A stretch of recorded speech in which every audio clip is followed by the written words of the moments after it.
Ken Shalom Aleichem, on est dans Orchot Tzadikim, l'apport du silence. Alors déjà, il nous a dit le Rav, au niveau de Pirkei Avot, c'est écrit de Pirkei Avot, il y a 7 choses que c'est le Chacham, 7 choses que c'est le Golem. Golem, c'est comme un homme qui est, comment on dit Golem en français, comme un imbécile, c'est comme un imbécile. Il nous dit, il y a 7 choses. En premier, Chacham et non Medaber, un Chacham que lui, il ne parle pas devant quelqu'un qui est plus grand que lui. Ou par exemple, il est plus Chacham que lui. Des fois, il y en a des gens qui ne comprennent pas que quand tu poses des questions pour comprendre. Excuse-moi, alors maintenant, c'est très délicat. Vous savez, l'humain, il est compliqué. Mais il est simple. Mais il se complique. J'ai dit beaucoup de choses. Il y en a beaucoup qui compliquent les choses. Là, il y en a des fois un homme qui est en face de toi, il te pose des questions pour comprendre. Alors maintenant, la manière comment il a parlé de manière, parce qu'il est orgueilleux, alors il parlait, même que lui qu'il a voulu, il veut comprendre quelque chose. Il veut comprendre quelque chose. Mais le fait que lui parle avec un ton de supérieur, alors celui-là qui est en face de toi, des fois il comprend tout de suite que tu parles avec un ton, un son supérieur. Mais là, lui, il comprend que toi, tu veux le dominer, tu ne veux pas te poser les questions, tu veux taquiner. Des fois, l'homme, lui, maintenant, il pose des questions. Je veux savoir, monsieur, excusez-moi, explique-moi. C'est très, très délicat, ces choses-là. Maintenant, un homme que lui, qu'il est chacham, il faut qu'il apprend aussi à parler. Je vous dis, franchement, c'est pas évident. Des fois, quelqu'un, il est en face de toi, tu veux lui parler gentiment, parce que lui, il est orgueilleux, il croit que toi, c'est halakha. Halakha, dans Ebenezer. Un homme que lui, kol aposel be mumo posel. Celui-là qui est posel, ça veut dire qu'il rend que des choses négatives. Il voit les choses négatives. Ça veut dire que quand tu vois les choses négatives, ça veut dire que c'est en toi. C'est halakha dans Shulchan Aruch. Si tu vois qu'un homme, lui, il est n'importe quoi, toi tu es n'importe quoi. C'est une Gemara dans Maseret Kiddushin. Perek Hasara Yochassin. Il y avait une fois, il y avait Rav Yehuda. Il est parti dans un Itliz pour acheter de la viande. Pour son Rav qui s'appelle Rav. Et tout d'un coup, il y en a un qui rentre. Zouz Eved, Zouz, pousse, esclave, pousse. Il dit quoi? Esclave. Bouge-toi, tu bouges. Toi, tu es esclave. Il regarde. Tu m'as appelé esclave? Je vais te faire montrer ce que ça veut dire. Et ça a commencé. Ils l'ont calmé. Il a été le provoqué, Rav Yehuda chez Rav Nachman. Rav Nachman, qu'est-ce qu'il a fait? Il a posé la question, il a appelé à Rav Yehuda. Viens, jugement. Il est parti chez Rav Yehuda, chez Rav Nachman, Rav Yehuda. Il attend. Tout d'un coup, Rav Nachman, il lui dit, viens manger quelque chose, viens boire quelque chose. Il dit, je peux pas me prendre de ta femme. Comme ça, il a dit Shmuel, Amar Rav, Amar Shmuel, Amar Rav Yehuda, Amar Shmuel. En mishtamshim be'isha klal. On n'a pas le droit d'utiliser une femme. Une femme maintenant, elle vient, elle te sert, tu n'as pas le droit. Bon, si elle te sert maintenant parce qu'elle travaille dans un restaurant, ça va. Toi, c'est pas mishtameh, c'est pas toi, c'est elle, c'est le patron qui l'a envoyé. Ça, c'est autre chose. Toi, tu n'as pas le droit d'utiliser une femme qu'elle te sert. Mais si c'est son mari, elle lui dit, mets sur la table. D'accord. Et encore, c'est pas trop évident tous ces inanimes-là. Halakha. Et tout d'un coup, encore une autre fois, jusqu'à la femme de Rav Nachman, elle s'appelait Yalta, elle lui dit, dis-moi mon mari, va vite, on va voir qu'est-ce qui se passe avec ce Rav-là. Parce que lui, maintenant, il te répond des questions comme ça, il te dit des ignanim que toi, même, tu vas avoir honte à la fin. Va lui parler. Qu'est-ce qu'il veut? Alors, Rav Nachman, lui, c'était le gadol de la génération. Il va vers Rav Yehuda, il dit, qu'est-ce que tu veux? Il dit, c'est toi que tu m'as convoqué. Je suis venu. Il dit, suite à quoi? Il dit, voilà, il y en a un il m'a appelé Eved. Moi, j'ai appelé Eved. Il dit, alors pourquoi tu l'as appelé Eved? Il dit Amar Rabbi Yehuda, Amar Shmuel.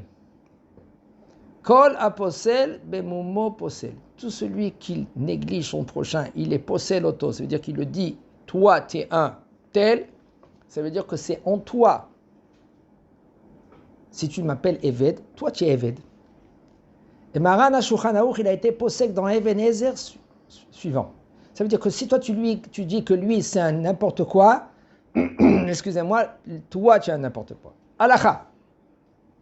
C'est pour cela, comment il faut faire très attention. Alors si maintenant, pourquoi Kadosh Baruch Hu il a fait comme ça? Pourquoi Kadosh Baruch Hu il a fait ça? Elazar, pourquoi il a fait ça? Il a fait ça pour aider l'homme. Un homme, jamais il se voit les défauts. Il voit les défauts. Ses défauts à lui, jamais il les voit. Puisque il voit plus les défauts de son prochain, alors c'est plus facile maintenant de reconnaître, si maintenant tu es intelligent, et tu comprends que si tu veux te corriger, si tu veux te remettre en question, si tu veux t'approcher d'Akadosh Baruch Hu, parce que la lumière d'Akadosh Baruch Hu, elle ne va pas pénétrer en toi seulement si tu as un verre qui est clean. Si ton verre, il est, excusez-moi, comment on dit pourri? Ça se dit ça? Ça se dit, d'accord? Si ton verre, il est pourri, eh ben, la lumière, elle ne va pas pénétrer. D'Akadosh Baruch Hu. Elle va pénétrer peut-être des petites taches, je ne sais pas quoi. Pourquoi? Parce que tu as beaucoup de défauts, beaucoup de midotes qui ne sont pas corrects. Akadosh Baruch Hu, par exemple, l'orgueil, ça ne commence même pas. L'orgueil, Akadosh Baruch Hu, il dit lui et moi, on ne peut pas être dans un endroit. Alors c'est impossible. Alors il dit le Rav, Chacham eno medaber bifnei mi shegadol bimeno bechokma ou beminyan. Un Chacham, c'est quoi? Un Chacham, c'est un que lui qui ne va pas parler plus avant quelqu'un qui l'est plus que toi. Et de Chokma. Il ne rentre pas maintenant dans les paroles de son prochain. Il ne va pas se précipiter de répondre. Il pose des questions comme il faut. Un homme, il est maintenant au milieu du shiur. Maseret Ktuvot. D'un coup, il parle. Mechila Rab. Quelle est la halakha dans Shabbat? Quel rapport? On est dans Maseret Ktuvot. Tu me parles maintenant de Shabbat. Il faut savoir halakha le maaseh. Il dit Rabbi Yehuda. Il a voulu mettre en quarantaine quelqu'un. Pourquoi? Parce qu'il n'a pas posé la question. C'était Rabbi Shimon avec Rabbi Yehuda. Pourquoi tu lui poses maintenant la question qui n'a aucun rapport? Il marche dans la rue, le Rab. Il pose des questions à aucun rapport. Tu as posé la question, est-ce que tu es baki dans ces... Des fois, il y en a des rabbanim qui vont répondre maintenant. En fin de compte, qu'est-ce qui se passe? Toi, tu as entendu la halakha. Et lui, quand il t'a répondu, la halakha, elle n'était pas claire. Elle n'était pas claire en lui-même. Et puisqu'il n'était pas clair en lui-même, et t'a répondu, et toi, maintenant que tu vas transmettre dans cette halakha-là, maintenant, c'est n'importe quoi. Et des erreurs sur des erreurs. Hachem Mishman, combien de fois, il y en a des fois, je fais des halakhot, je lis qu'est-ce qu'il dit le Rav, j'explique qu'est-ce qu'il dit le Rav. Il me dit, quoi, c'est moutard, ça? Ça, c'est moutard. Comment c'est moutard? J'ai entendu que c'est assaut. J'ai entendu c'est assaut. J'ai entendu c'est assaut. Je sais pas combien de fois des gens, ils me disent, quoi, c'est assaut de faire une chose pareille. Pourquoi? Parce que, comme une fois, il y en a un élève à moi, il m'a dit, il y en a un il a commencé à faire tchouva. Et il était invité chez quelqu'un. Et on lui a donné un poisson. Un beau poisson, Shabbat Kodesh. Maintenant, il a demandé un citron. Et le citron, Ken, il a coupé, et il a commencé à essorer sur le poisson. C'est la sauce. Il faut que tu regrettes, il faut que tu fais tchouva, Netanel. Netanel, il faut que tu fais tchouva. Il y a un problème là, non? Quel problème qu'il y a un problème? Apprends quel est le problème pour que tu me dises qu'il y a un problème. Pourquoi c'est assourd, Netanel? Comment tu comprends que c'est assourd? Non, j'ai pas compris. Parce que tu viens atterrir maintenant à la yeshiva, c'est pour ça. Explique-moi, je sais que ça fait longtemps que tu étudies. Regarde, maintenant, même quelqu'un qui l'étudie, ça fait longtemps, Ken, les erreurs qu'on peut faire. Pourquoi tu comprends que c'est assourd, Netanel? J'ai pas d'explication. Tu n'as pas d'explication. Top. Alors il faut savoir comme ça, l'explication elle est suivante. De prendre un citron, pas une orange, tu peux même l'essorer dans un verre. D'après Maran HaShulchan Aruch. Et c'est mieux, si tu veux assaisonner ta salade, de prendre le citron et de l'essorer dans un verre, après de verser doucement, doucement, pour pas que les pépins ils vont tomber, et après tu laisses un tout petit peu du jus et les pépins dans le fond du verre, que de prendre le citron et de l'essorer dans le récipient avec ta salade. Pourquoi? Parce que la majorité des gens, après que tu as essoré ton citron, il y a des graines qui sont tombées dans la salade, ils vont enlever les graines, et là, quand ils enlèvent les graines, ils font un Issour Torah, de borer, de trier. D'après Maran Shulchan Aruch, on peut essorer dans un verre un citron, je parle. Pourquoi? Parce que le citron, il est fait pour assaisonner. Le gazroubera rabanan, les Ashkenaz, ils sont mahmirim. D'accord, les Ashkenaz qui veulent être mahmir, qui sont mahmirim. Nous, d'après les Sfarad, c'est mouta. Et même si tu veux faire une limonade avec le citron, pas une orange. L'orange, c'est assour. Pamplemousse, c'est assour. Rien que le citron. Pourquoi? Parce que le citron, en général, il se mange autant que pour assaisonner. Maintenant, si tu prends un poisson, on revient à la question. Si tu prends un poisson et maintenant tu veux l'essorer, le presser, excusez-moi, pas l'essorer, le presser dans le manger, il n'y a aucun problème.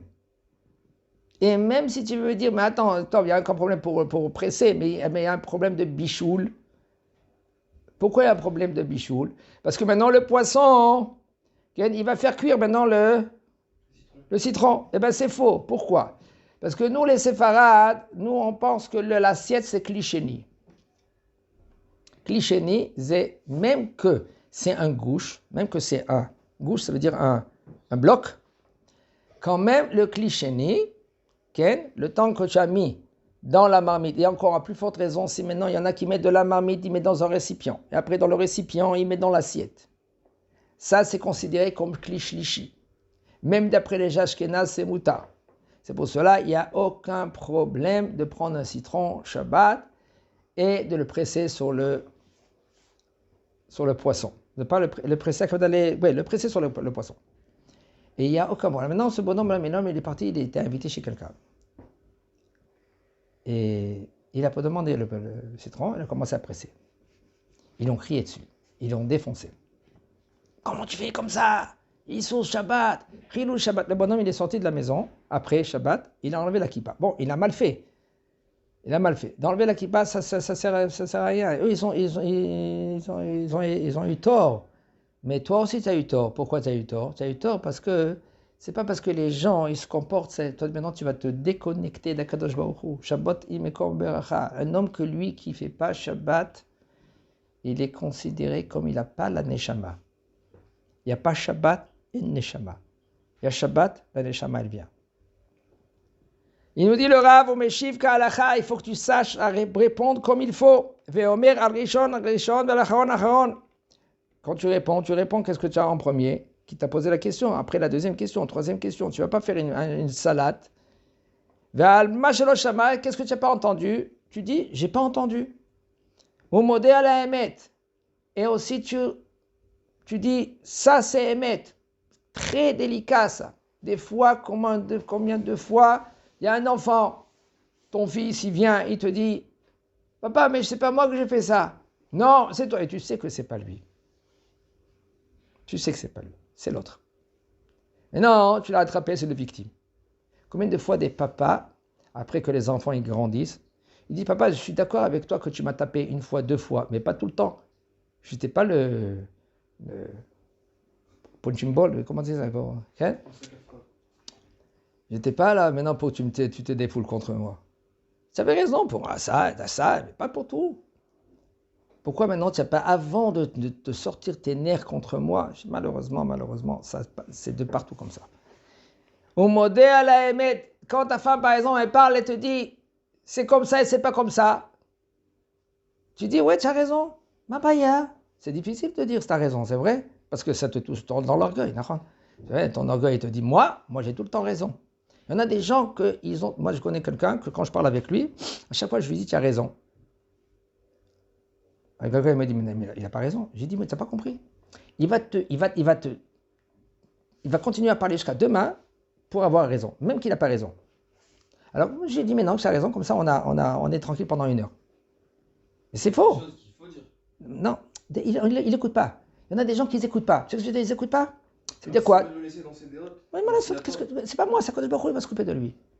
Si maintenant tu veux lui répondre, si maintenant il est prêt à t'écouter, parle. Yesh mitzvah lomar, il y a une mitzvah de dire, chez Ikshma, s'il va t'écouter. Ah, bah, il y a aussi une autre mitzvah de ne pas dire s'il ne va pas t'écouter. S'il va t'écouter, d'accord? Avraham Avinu, il y a Lot. Il y avait une discussion entre les bergers et les bergers de Lot. Les bergers de Lot, ils ont dit, l'héritage, qui c'est qui va prendre? C'est Lot. Alors maintenant, ils peuvent prendre et manger, parce que la terre de Canaan, ça va être donné à Abraham. Alors si ça va être donné à Abraham, qu'est-ce qui va hériter Abraham? C'est Lot. Alors là, ils ont commencé à manger. Et c'est du vol. La Torah, elle témoigne, elle dit que Canaan, il était encore là. Mais là, même qu'Akadosh Baruch Hu, il a donné, mais c'est pas tout de suite, c'est après. Alors, les bergers d'Abraham, ils ont dit aux bergers de Lot, vous n'avez pas le droit maintenant. C'est pas arrivé le temps. Et il y a une dispute. Qu'est-ce qu'il a dit Abraham? Est-ce que tu vois, est-ce qu'on a vu une discussion entre Abraham et Lot? Pourquoi Abraham, il n'a pas pris Lot? Il dit, tu sais, mon frère, dis à tes bergers qu'ils se calment. Tu sais, non. Il dit, Abraham, il a dit, Al nateina beriva beni ou benecha.